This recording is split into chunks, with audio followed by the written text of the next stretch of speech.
at me until her funeral. And you won't say yes, it's true. Cause you like that I might fall for you.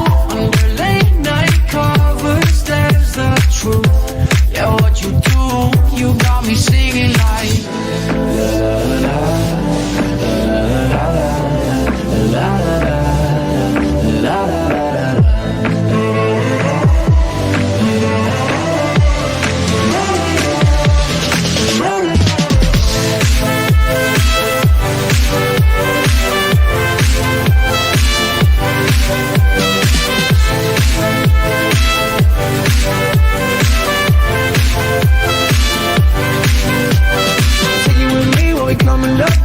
All day, filling up a cup. I'm addicted to you, couldn't get enough. Had a real long night, now we feeling rough. And they be coming after you, driving trucks. And I be running faster in my trucks. And she be looking at me, stunned and never going ha ha ha. Oh, yeah, we singing la la la. And you won't say yes, it's true. Cause you like that I might fall for you.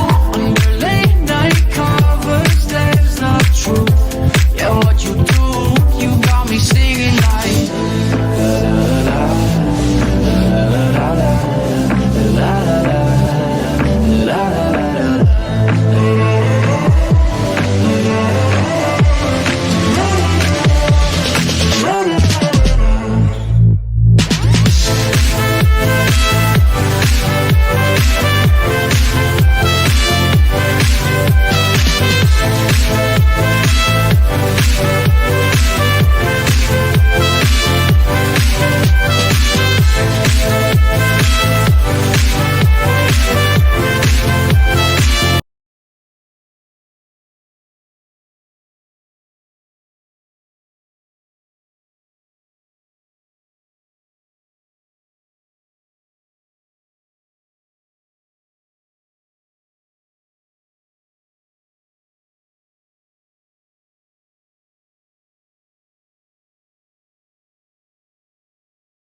Tolong komen dekat bawah kalau dah boleh dengar suara. Okay. Tolong komen. Thank you. Thank you Tuan Azrul. Dah boleh dengar suara belum? Kalau dah boleh dengar suara, tolong komen. Okay. Tolong komen dekat bawah kalau dah dengar suara. Alright. Okay. Dah boleh dengar suara? Tolong komen. Teruskan komen. Saya perlukan komen. Saya perlukan komen anda. Right. Okay. Thank you. Maksudnya dah ada suara. Alhamdulillah. Okay. Jadi saya terpaksa buat intro balik ni. Okay, baik. Assalamualaikum, salam sejahtera dan selamat malam saya ucapkan kepada anda yang setia menanti live saya baik di depan handphone ataupun di hadapan laptop. Okay. Jadi terima kasih kepada anda yang setia. So baru nak mula kita dah ada 50 lebih viewer. Harapnya malam ni boleh breakout lagi sekali. Okay. Kita doakan kita boleh breakout lagi lah viewer kita pada malam ni. Alright. Jadi bila lagi ramai viewer ni bermaksud saya dapat faham, saya dapat tahu yang lebih ramai sebenarnya yang berminat untuk belajar dan mendalami ilmu pelaburan saham.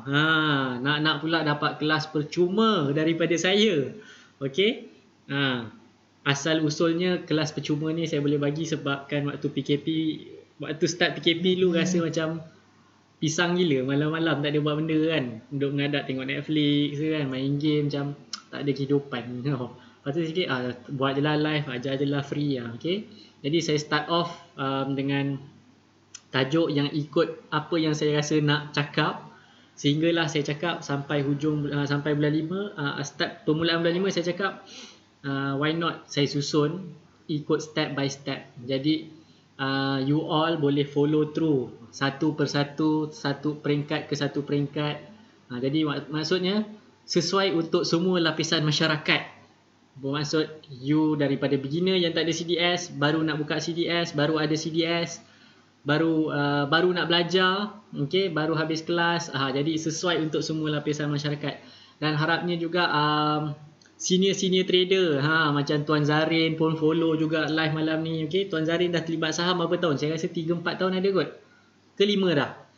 Dia antara yang lama juga sebenarnya dah terlibat dalam saham, dan saya yakin dia pun dah konsisten, tapi dia still ikut live saya pada malam ni. Nampak tak? Orang yang dah lama terlibat pun dia terus belajar dan terus belajar. Dia cakap mana tahu sampai masa ada ilmu baru yang dia terlepas pandang daripada waktu dia mula terlibat saham. Nampak tak? Itu baiknya, bagusnya. Okey? Yang baiknya dan bagusnya sebenarnya tuan-tuan dan puan. Baik. Tajuk kita pada malam ni, okey? Dia orang tak sempat tukar pula dekat teks bawah ni. Alright. Okey. Tajuk pada malam ni sebenarnya jangan abaikan tajuk yang keluar dekat slider bawah ni. Okey, dia orang terlepas pandang untuk tukar tadi. Tajuk kita sebenarnya malam ni adalah quality stocks. Macam mana you nak identify saham itu bagus. Okey, dan macam mana you nak identify saham itu bagus. Dah 5 tahun Tuan Zarin. Dah 5 tahun diam-diam Saya rasa macam baru 3 tahun. Nampak tak betapa cepatnya masa berlalu. Right. Jadi berbalik kepada apa yang saya nak cakap. Quality stocks ni tuan-tuan dan puan, saya cuba simplifykan dalam masa, kalau boleh sebelum habis 1 jam saya live. Okey, lebih awal habis lebih baik lah kan. Jadi you boleh fokus buat benda lain dan kita habis awal. Harapnya sebegitu. Saya cubalah bro cuba. #bro cuba. Okey. Quality stocks ni tuan-tuan dan puan, apa yang dimaksudkan adalah anda membeli saham-saham yang kualiti. Apakah yang dimaksudkan dengan saham-saham yang berkualiti? Okey. Ramai yang cakap saham kualiti ni, senang kata sebenarnya ramai trader yang ada dekat dalam bursa hari ni, okey, tak kira lah background apa pun, dia terlalu bergantung harap kepada technical semata-mata. Jadi bila saya tanya apa maksud saham kualiti? Uptrend, saham uptrend. Okey, pada yang baru nak faham apa itu uptrend. Uptrend adalah saham yang bergerak dalam aliran menaik. Okey, macam ni you nak tahu saham tu gerak naik, dia daripada sebelah kiri dia naik all the way ke sebelah kanan. Bermaksud itulah saham dipanggil saham ni lah. Saham uptrend, okey, yang berada dalam aliran menaik. Itu maksud uptrend. Jadi kebanyakan orang yang terlibat dalam saham hari ini, bila saya tanya apakah maksud saham kualiti, dia cakap saham tu uptrend, breakout. Tu saja sebenarnya dia cakap. Okey. Tapi malam ni saya tak sentuh langsung bahagian teknikal. Okey, sebab untuk you faham saham yang berkualiti, okey, untuk you faham saham yang berkualiti, you kena tahu bisnes yang dia buat tu. Itu yang dimaksudkan saham yang berkualiti. Alright. Kalau bahasa, kalau you baca buku daripada Warren Buffett, apakah maksud saham kualiti ni? Dia maksud saham-saham ni ada advantage tersendiri. Syarikat tersebut dia ada satu kelebihan yang tidak dimiliki oleh pesaing-pesaingnya dekat dalam industri yang sama. Okey, tu maksud dia. Alright. Terputus tadi. Tapi suara boleh dengar tak? Harapnya suara dengar. Biar gambar buffer. Suara dengar tu lebih penting daripada video yang buffer. Sebab saya punya internet ni dia tukar-tukar color. Maksudnya line tak berapa stable. Sejak apa ni, CMCO dilonggarkan sikit kan. Internet dah mula tak ni. Okay. Alright. Baik. Saham-saham kualiti ni sebenarnya apa yang Warren Buffett identifikan adalah saham ni, syarikat ni dia ada kelebihan yang tak ada pada syarikat lain. Maksudnya dalam industri tersebut, apakah kelebihan syarikat ini berbanding dengan syarikat yang lain? Itu bermaksud saham kualiti. Bermaksud bila you ada kelebihan, you ada satu senjata, automatically you lebih baik daripada you punya pesaing. Faham tak? Bermaksud bila you lebih baik daripada you punya pesaing, you ada competitive advantage. Okay? Ataupun kalau bahasa yang dalam buku Warren Buffett dia cakap moat lah. M-O-A-T, moat. Okay? Kelebihan maksudnya competitive edge, competitive advantage, kelebihan dalam bentuk bisnes. Okay, kita ambil dalam senario yang paling mudah. Okay, kita tak payah pergi Amerika. Amerika terlalu banyak saham-saham syarikat-syarikat yang ada competitive advantage yang menyebabkan mereka sukar untuk digugat Tapi dekat Malaysia kita tak payahlah pergi US lagi Akaun CDS pun baru siap. Okay, jadi kita satu-satu sabar. Apa yang dimaksudkan dengan advantage ni, kita ambil senario mudah dekat Malaysia, kita ambil saham yang tengah dalam trending buat masa kini, iaitu Glove. Kita ambil contoh mudah lah, saham Glove. Apa beza antara Top Glove, Hartalega, Rubberex, Comfort? Supermax satu lagi. Siapa tahu perbezaan dia? Kenapa saya suka Hartalega? Siapa tahu? Siapa pun dah follow saya punya live dah sebulan lebih, sepatutnya dia tahu kenapa saya suka Hartalega. Okay? Daripada sudut pandangan bisnes, maksudnya bukan sebagai investor, bukan sebagai business owner, tapi daripada sudut pandangan produk yang dia ada, bisnes yang dia ada, business model yang dia ada. Itu bermaksud competitive edge ataupun kelebihan kompetitif yang ada pada Hartalega yang tak ada pada company glove yang lain di Malaysia. Siapa rasa dia tahu? Okay? Definitely lah quality. Yes, produk dia lah. Kilang beza-beza. Tu betul juga. Okay? Okay, yes. Betul lah tu. Hampir tepat. Tuan Daniel ni dia teka hampir tepat. Okay, dia hampir tepat. Dia cuba you gabungkan poin-poin yang you campur-campur ni. Okay. Top Glove used to be dia punya market leader lah. But then Hartalega managed to overcome. Okay. Yes, dia ada satu produk. Okay, you cuba campurkan semua. Okay, you cuba campurkan semua yang you komen ni. Okay, saya cuba campurkan daripada atas. Kejap, mana dia? Alright. Okay. Yang pertama, dia ada satu produk yang mana glove tu, quality glove yang dia keluarkan tu, produk tu hanya dia sahaja yang mampu keluarkan produk tu. Itu yang pertama. Dan yang kedua, dia tidak risau dengan orang nak tiru. Okay? Orang nak tiru formula tu pun dia tak risau. Sebab yang antara sebab dia, yang macam Tuan Daniel sebut, sebab dia ada kilang berbeza-beza. Dia bukanlah kilang dekat nilai satu, kilang dekat sana satu, sini satu, tak. Kilang dia satu kawasan yang sama, tetap kawasan yang sama, tapi dia ada bangunan yang berbeza. Dan setiap bangunan ni, pekerja yang kerja kat bangunan A, bangunan B, bangunan C, D dan E, semua pakai baju warna berbeza-beza. Sebab apa? Sebab you nak identify Mamat ni kerja blok A, kenapa dia duduk kat blok B. Dia macam tu. Okay, jadi secara tak langsung pekerja-pekerja yang ada dekat setiap blok ni, dan setiap blok ni adalah satu proses yang lain, blok B proses yang lain, sehinggalah blok yang kelima barulah itu final product. Tapi the whole process tu pekerja dia tak tahu. Orang yang kerja kat A tak tahu, kat B tak tahu apa A buat. Dia tahu dia dapat finish product, dia just tambah sikit sampai dekat E baru end product. Itu antara competitive advantage lah. Bermaksud kemungkinan nak bocor formula tu boleh ada, tetapi dia dah kontrol macam tu tau. A, B, C, D, E. Bermaksud lambatlah sikit formula tu nak bocor. By the time dah bocor, silap-silap dia dah keluar formula yang lebih baru. Jadi itu yang competitive advantage yang ada pada Hartalega yang tak ada pada syarikat-syarikat glove yang lain. Okay? Yes. Trade secret dia. Dia punya resepi dia. Okay, itu kelebihan yang ada pada Hartalega yang tak ada pada yang lain. Jadi itu yang you kena faham bila you nak pilih satu saham atau satu syarikat yang berkualiti. Okay, yes, you tengok semua uptrend, semua cantik daripada segi technical, but then you kena faham business dia. Apa menyebabkan hari ini saham-saham glove naik tetapi Rubberex turun? Sebab Rubberex dia bukan leader. Okay, dan satu lagi, Rubberex dia keluarkan private placement.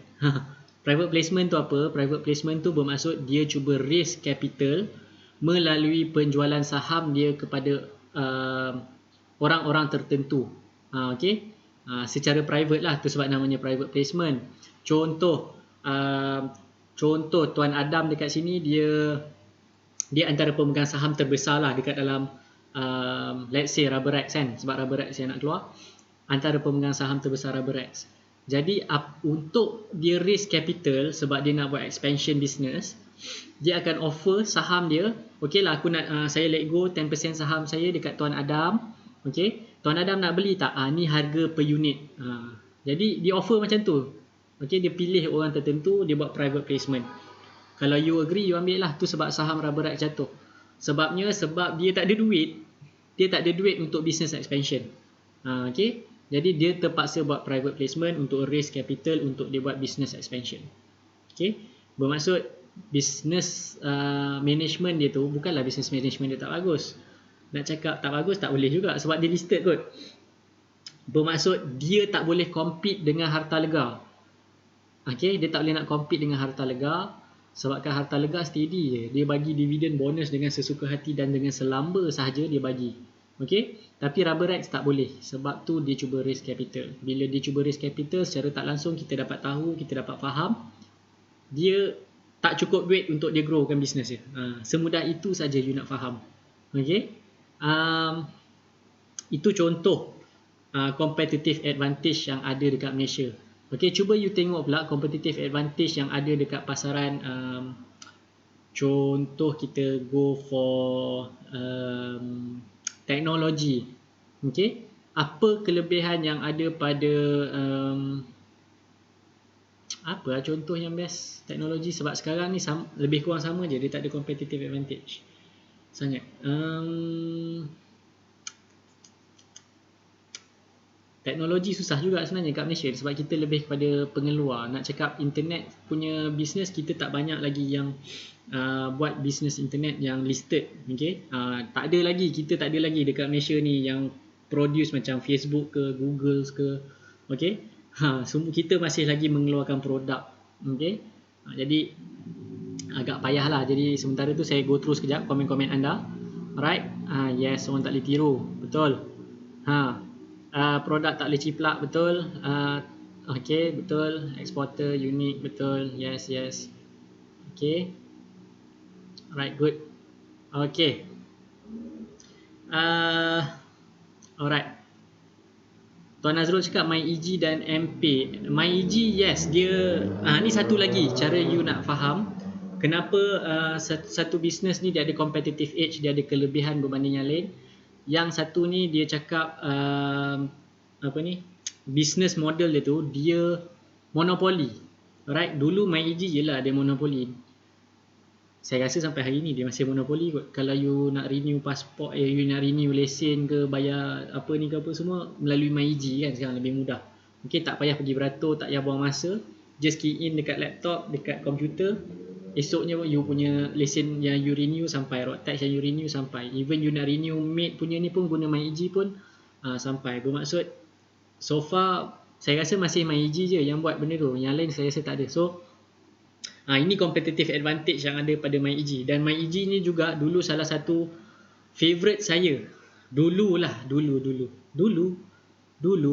sebab dia favourite saya, sebab salah satu dia sebab dia ada competitive edge yang mana yang mana syarikat dia ni dia monopoli. Tak ada orang yang boleh compete dengan dia sebab dia je yang buat bisnes macam tu dan satu-satunya business model yang ada dekat Malaysia waktu tu. Jadi itu sebab saya suka MyEG. Alright.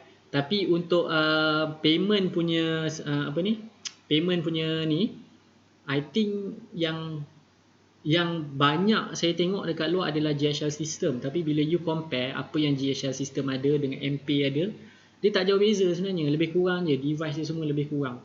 Jadi dia tak ada competitive edge sangat lah. Dia tak ada benda yang macam wow sangat compare antara MP dan GHL system. Dia lebih kurang je dia punya produk dia. Okay. Dia tak ada macam kenapa saya prefer GHL, kenapa saya prefer MP. Dia tak ada macam tu. Okay. Kalau you pergi KFC pun pakai MP. Kalau you pergi dekat certain tempat lain dia pakai GHL system. Jadi you tengok pun dia punya device lebih kurang, you tag je kat atas tu, sama je device dia. So macam tak ada apa-apa. Okay. Dan Datasonic so far dia agak monopoli sebab dia sahaja yang mengeluarkan chip dekat Malaysia ni. Dia satu-satunya yang keluarkan chip untuk you punya card bank tu. Card bank, you punya IC. So far Datasonic sahaja yang mengeluarkan dan mengedarkan dekat Malaysia ni. Okay, dan machine reader pun selain Datasonic yang keluarkan, Iris pun keluarkan yang reader tu. Tetapi so far yang monopoli yang banyak dalam pasaran adalah dari Datasonic. Okay, so you punya yang machine, yang you punya paywave apa semua tu datang daripada Datasonic. Okay, yes, 2016 dulu sebelum kita tukar kerajaan, waktu tu favourite. Okay, bila dia tukar kerajaan, nilai portfolio saya jatuh merudum. Okay, disebabkan MyEG. MyEG ni dia punya pattern dulu sama sebiji macam Hartalega tu, sebab saya pegang MyEG. You just imagine, dia punya, yes, you kena pegang 2-3 tahun lah, but then 2 hari je dia hilang half of your value. Okay, value portfolio you hilang. Tak rugi, untung, tapi you just imagine you punya portfolio value hilang setengah. Okay, untung tapi hilang lah separuh you punya ni, sebab kejatuhan dia limit down dan limit down. Alright, itu MyEG lah, tu favourite dia. So untuk pick up soalan Cik Puan Syafina, Cik Puan Syafina tanya apa efek private placement pada price, pada harga saham tersebut. Tak ada efek, selalunya ada efek. Okay, nama bila dia bagi private placement, bila dia offer saham dekat you, dia cakap, you nak beli tak saham ni pada harga sekian. You tahu tak, selalunya dia offer private placement tu harga dia lebih rendah daripada harga dekat market. Sebab apa? Okay, I nak suruh you beli in bulk, takkan I nak jual lebih mahal daripada harga dekat pasaran. Better I jual in bulk, I bagi discount sikit dekat you, dekat belakang. Jadi bila orang dengar, orang yang kita ni, yang tak di offer ni, kita dengar dan kita baru nak beli, dia offer RM1 je kat saham ni, sekarang ni harga saham ni RM1.20 sen. 20 sen babe, lebih kan. Buat apa aku nak ni? Jadi orang yang dah beli dekat RM1.20 sen, dia cakap, menyesal aku beli. Time tu dia akan start buang, sebab harga saham akan jatuh. Okay, rupanya dia nak jual RM1 je, ni je nilai syarikat dia, kenapa aku beli RM1.10 sen? Nampak tak? Jadi benda-benda macam ni yang berlaku dah akan menyebabkan harga saham tersebut jatuh bila ada private placement. Alright, yelah, dia, sebab tu dia tak rugi tapi hilang separuh value tu dekat MyEG. Okay. Alright, so tak ada apa-apa ni. Jadi itu point pertama tuan-tuan. Gila, baru point pertama. Okay, itu baru point pertama, bermaksud dia ada competitive edge. Apakah kelebihan antara syarikat ni dan syarikat-syarikat lain. Okay, yang pertama dia competitive edge lah.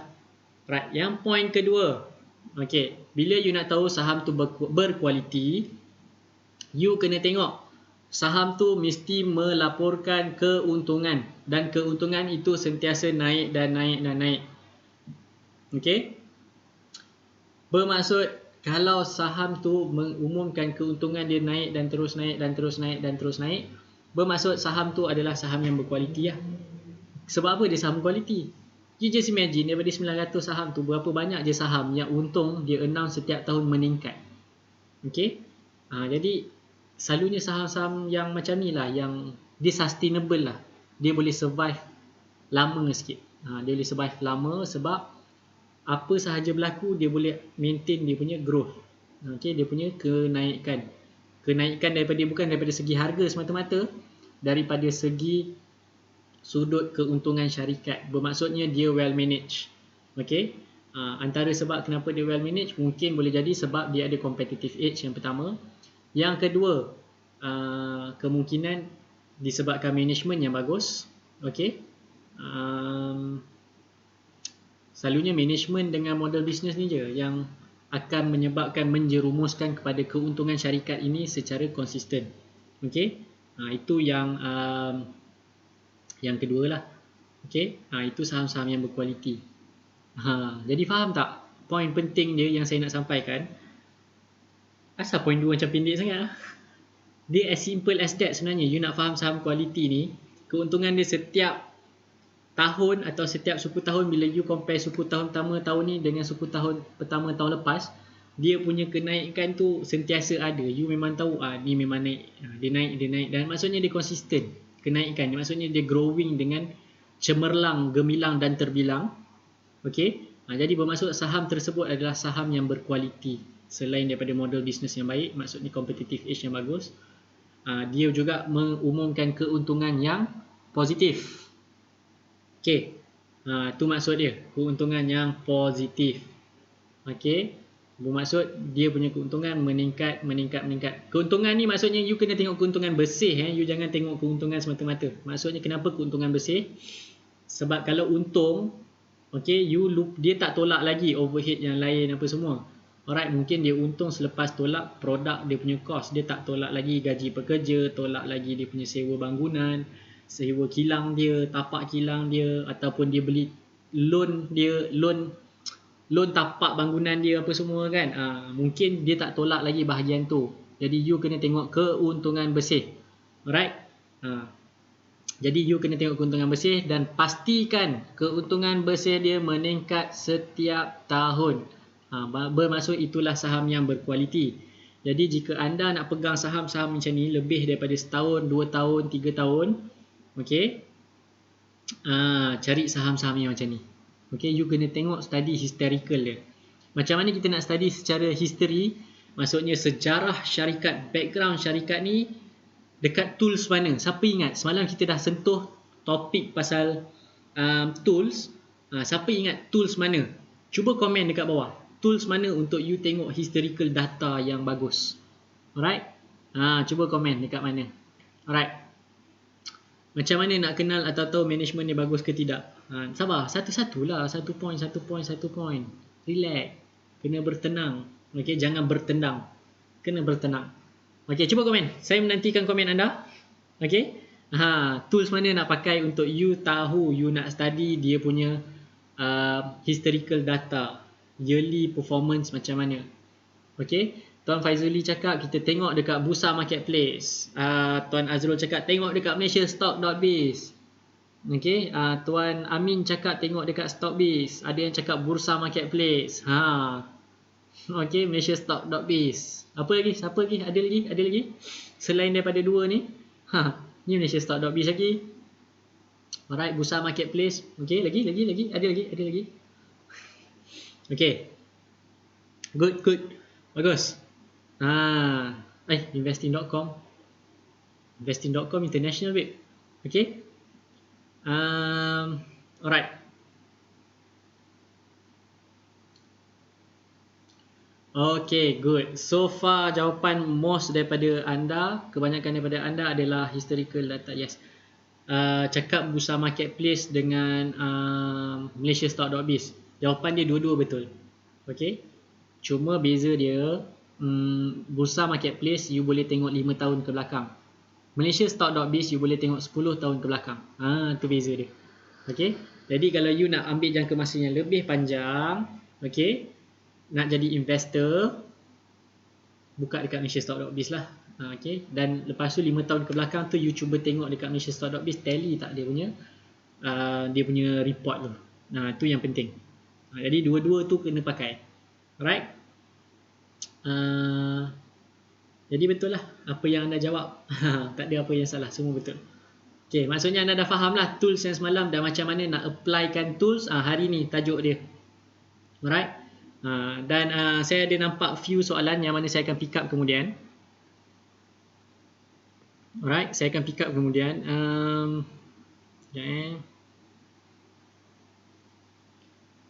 Okay. Yang ketiga, baru saya masuk yang soalan yang Tuan Azri tanya tadi, macam mana nak tahu dia punya management ni bagus ataupun tak. Okay. Sebenarnya senang you nak tahu management ni bagus ke tak. Okay. Firstly, you kena tengok siapa owner dia. Alright, you lebih percaya Tony Fernandez menguruskan bisnes ke saya menguruskan bisnes? Definitely you akan jawab Tony Fernandez sebab dia dah memang proven. Syarikat dia berapa banyak yang listed. Okay, bermaksud you kena tengok juga dia punya history, berapa banyak syarikat dia berjaya bangunkan apa semua. Means you kena google lah background dia, siapa yang menguruskan dia tu. Dan maklumat ni you boleh dapat, bukanlah you boleh gali background mamat-mamat ni. Okay, you boleh tengok mamat-mamat ni dekat mana, you boleh tengok dekat Bursa Marketplace. Alright, you nampak nama dia you boleh google, you boleh cari dia dekat Google. Okay, dan you boleh tengok background dia, history dia, siapa mamat ni. Alright.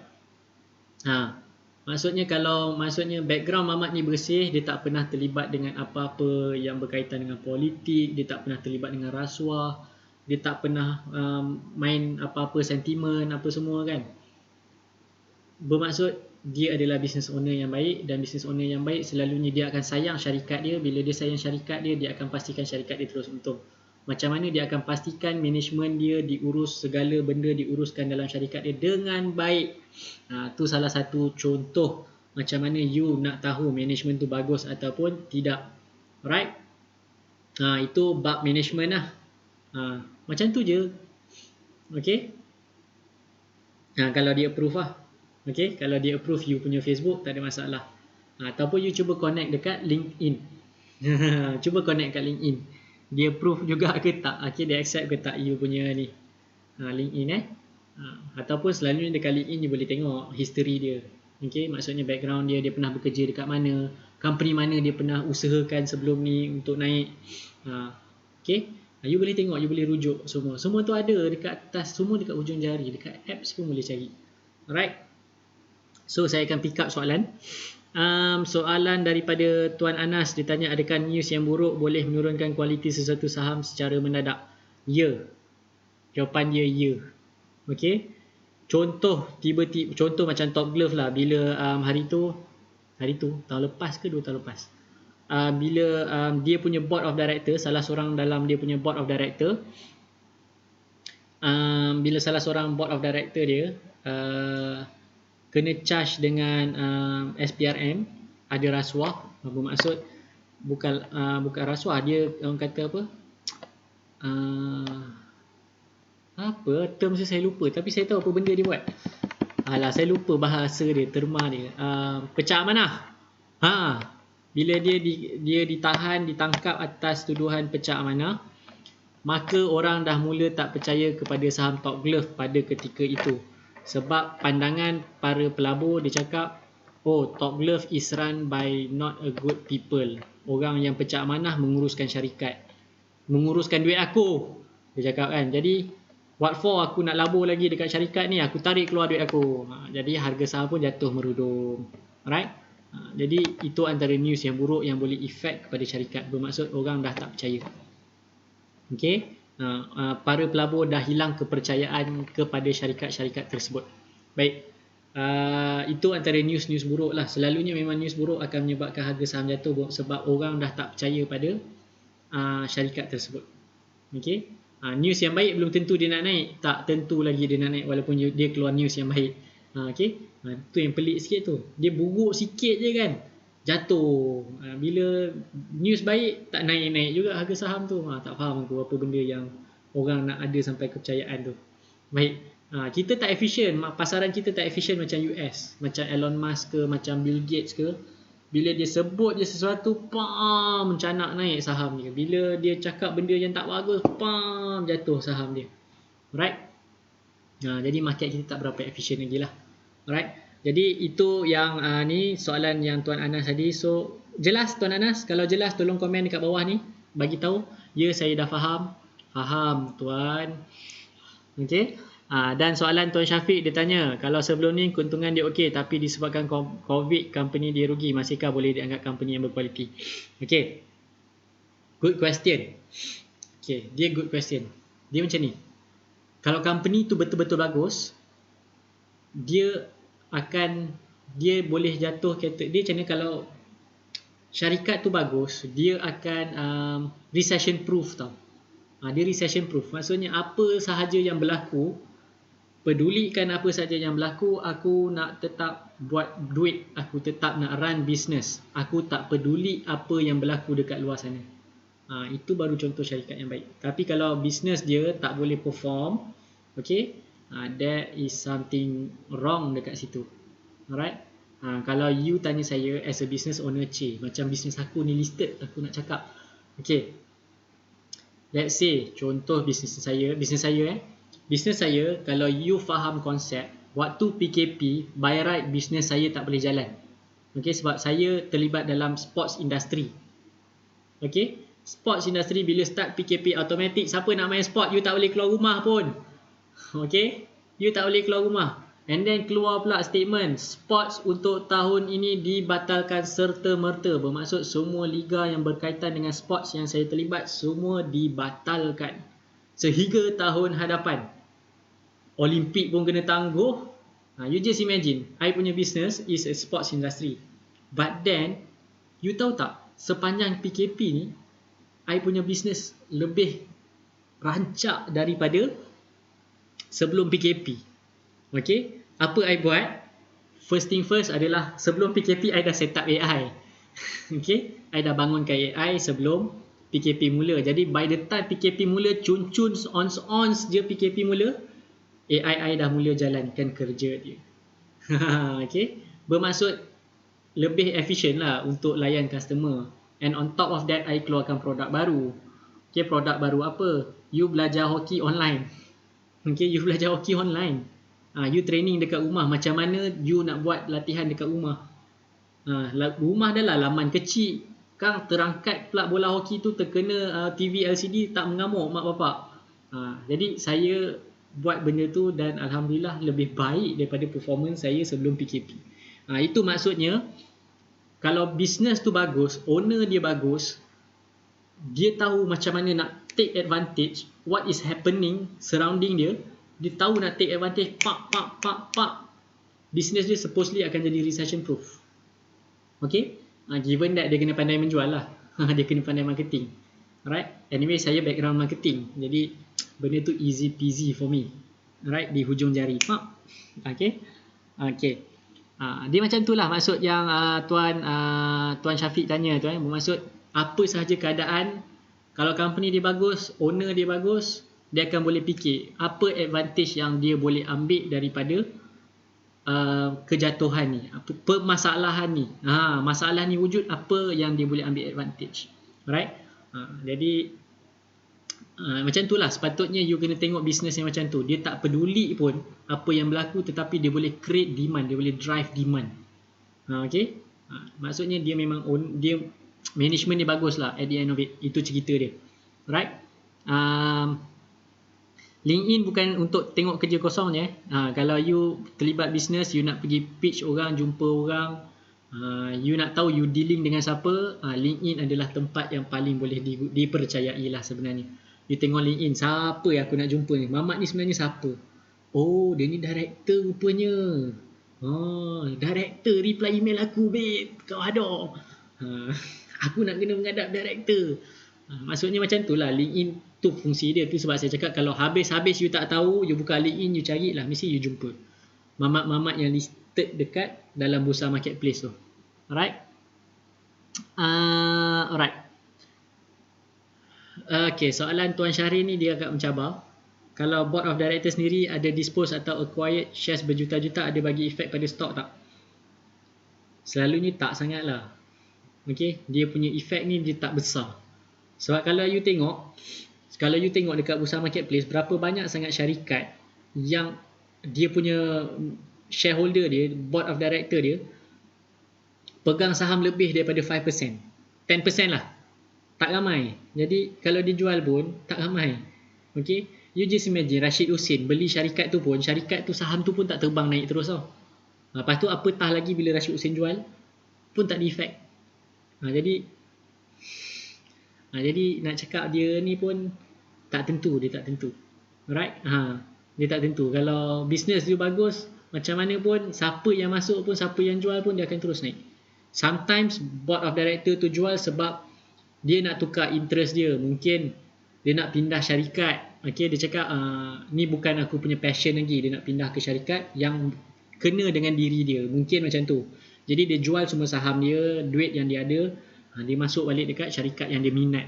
Dia macam tu je, dia tukar je. Okay, dengan duit yang banyak tu dia beli balik syarikat yang lain yang dia minat. Suddenly dia salah seorang major shareholder dan dia masuk juga dalam board of director. Macam tu je. Okay, you ada duit, you masuk lah board of director. Tak ada masalah. Right. Alright.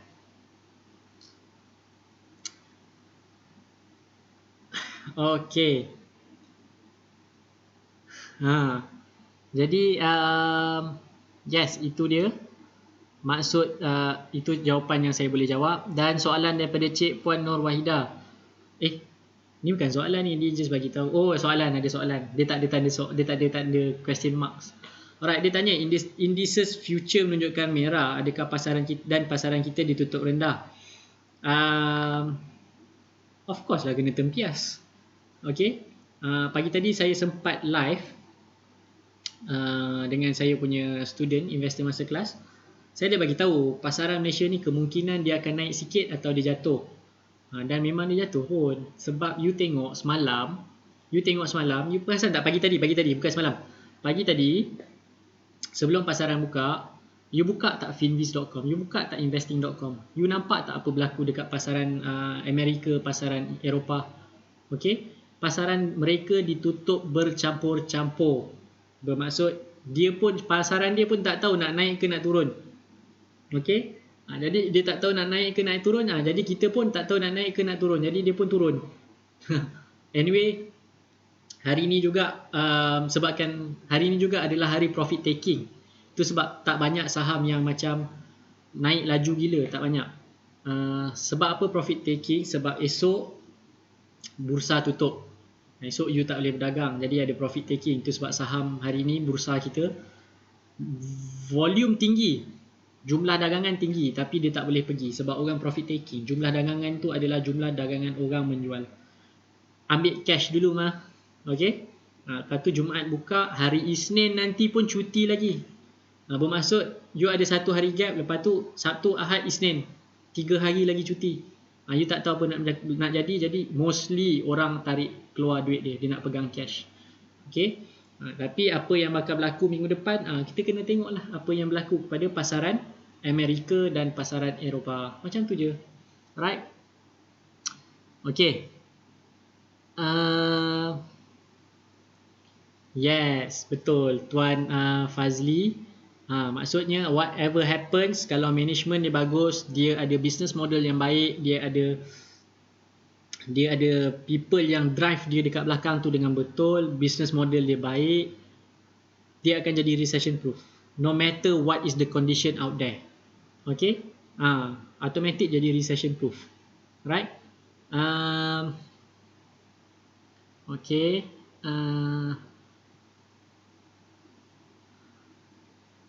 Alright. Okay. Yes, betul. Jadi kita relax je hari ni.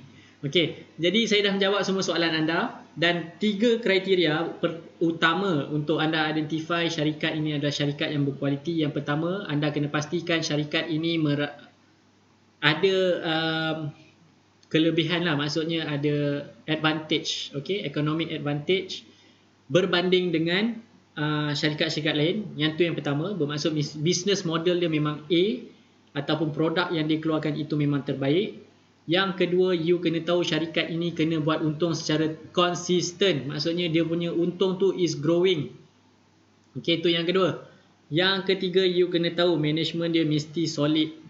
Management dia mesti tahu macam mana nak drive ke depan syarikat dia, untuk pastikan syarikat dia recession proof lah. Okay, macam tu je.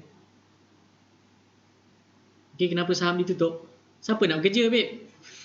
Okay. You pun kalau boleh nak kerja 4 hari seminggu, orang kat bursa tu tak nak cuti. Okay. Nanti siapa nak jaga server tu semua? Kasihlah chance dia orang pun nak cuti, nak rehat. Okay. Cukup baiklah waktu PKP ni dia pergi on juga server kat bursa tu kan. You tak pernah go through kan? Waktu ada dulu satu masa server bursa down. Terus tak boleh trade satu hari. Bukan satu hari, setengah hari. You just imagine macam tu. Okay. Saya tak tahu lah apa yang berlaku, tapi server dia down. Jadi maksudnya hari cuti, kasihlah chance orang cuti, orang jaga server dia apa semua tu cuti. Okay. Nanti kan nak kena bayar gaji triple pula. Tu maksud dia. Okay. Ada orang juga bekerja dekat bursa tu. Kita kena kasihani mereka. Mereka pun inginkan cuti seperti anda. Jadi kasihlah chance mereka cuti. Sabtu, Ahad dan juga public holiday. Alright. Jadi since sebelum saya habiskan live, ada apa-apa soalan? Adakah Jerome memainkan peranan dalam kualiti saham tersebut? Jerome ni siapa? You kena tahu juga Jerome mana yang masuk. Okay, you kena tahu juga Jerome mana yang masuk, dan you kena faham Jerome ni sebenarnya siapa yang lead dia. Adakah ada tangan-tangan misteri, tangan-tangan gaib yang mengarahkan mereka untuk membeli saham tersebut, ataupun mereka membeli saham tersebut atas dasar memang dia dah buat research lah, memang dia dah study this is a good stocks untuk kita gain something untuk memberi balik semula kepada semua yang bagi duit dekat kita, macam tu, right? Jadi you kena faham, you kena identify sebenarnya jerong-jerong ni siapakah. Yes, you boleh tahu siapakah dia punya presiden ke whatsoever ke, siapakah dia punya ketua yang lead dia apa semua, but then siapakah di atas ketua dia, ketua kepada ketua dia, adakah ketua dia tu membuat tindakan ataupun ketua dia mengikut arahan tangan gaib. Tu pun kena faham juga jerong-jerong tu. Okay, so at the end of the day, saya tak peduli pun jerong masuk kat mana, saya tak peduli pun jerong masuk dan keluar dekat mana, dan saya tak ambil pot pun. Okay, sebab at the end of the day, saya nak tahu saham tu adalah saham yang berkualiti. That's it. Habis cerita. Alright. Baik. Okay, ni soalan ni dia tanya, macam mana tuan nak tentukan sama ada FA sebuah syarikat itu elok atau tidak? Okay, yang tu saya tak cover hari ni. Itu saya cover kemudian hari. Hari ni baru mukadimah. Okay. Hari ni pun mukadimah 3 poin tu. Macam mana nak tengok 3 poin tu, nak gali lebih dalam, sabarlah. Okay, 1 jam ni baru habis mukadimah. Okay, 1 jam esok baru habis baru habis satu topik. Lusa satu lagi topik. Tulat satu lagi topik. Satu-satu. Okay, kan sekali aku bagi semua kan, pecah kepala. Sejam nak masuk semua benda kan. Kita kena faham yang dalam grup ni ada yang tengok live kita ni, dia baru ada CDS, baru nak belajar, baru nak kenal saham tu apa, CDS tu apa, dia baru nak tahu. Jadi kita ikut flow pelan-pelan kayuh. Hopefully by end of the year dia dah boleh steady buat keuntungan dalam saham. Okay, itu tujuan grup ini diwujudkan, supaya you all boleh belajar dengan santai, dengan relax tu. Sebab nama grup ni pun casual, maksud santai. You belajar sehari sejam je masuk kelas. Kau percuma pula tu, kau ikut tak ikut je. Alright. Jadi macam tu. Okay, soalan Tuan Abdul, macam mana nak masuk kelas?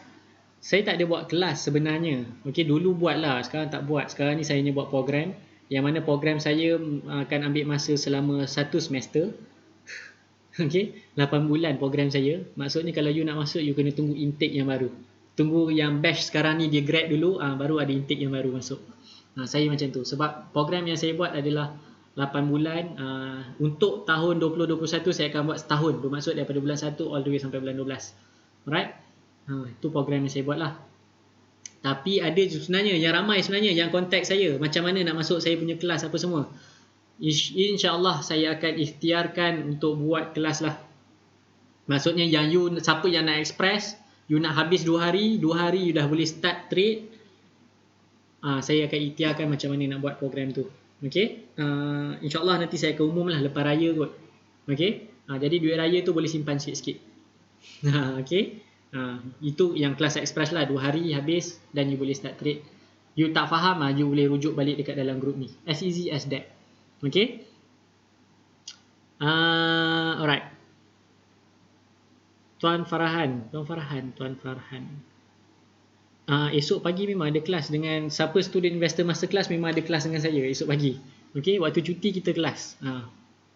Okay, program saya, you belajar masuk kelas hanya waktu cuti sahaja. Waktu lain memang I takkan kacau you. Hari Isnin sampai Jumaat, I akan cakap macam ni juga, pagi, tengah hari dan petang. Cakap macam ni juga, but then just nak update. You punya saham ni dah naik ni, kenapa kau tak jual? Saham ni dah rugi, kenapa kau tak jual? Dah langgar kau punya stop loss. Macam tu je. Okay. Itu yang program setahun saya tu lah. Alright.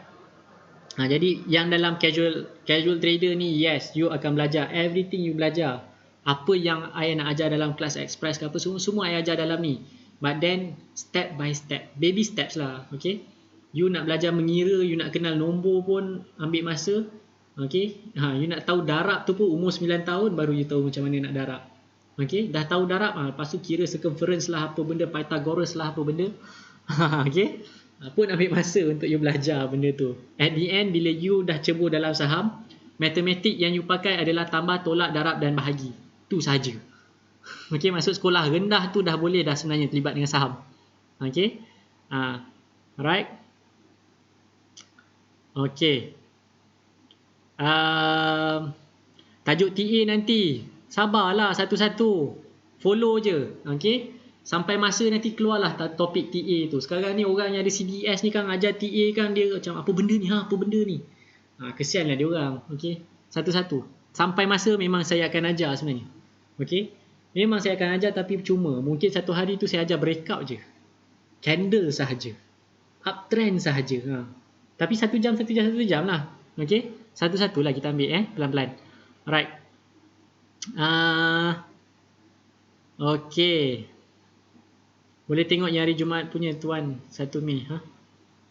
Yes. Okey. Tengah menabung. Silakan teruskan menabung.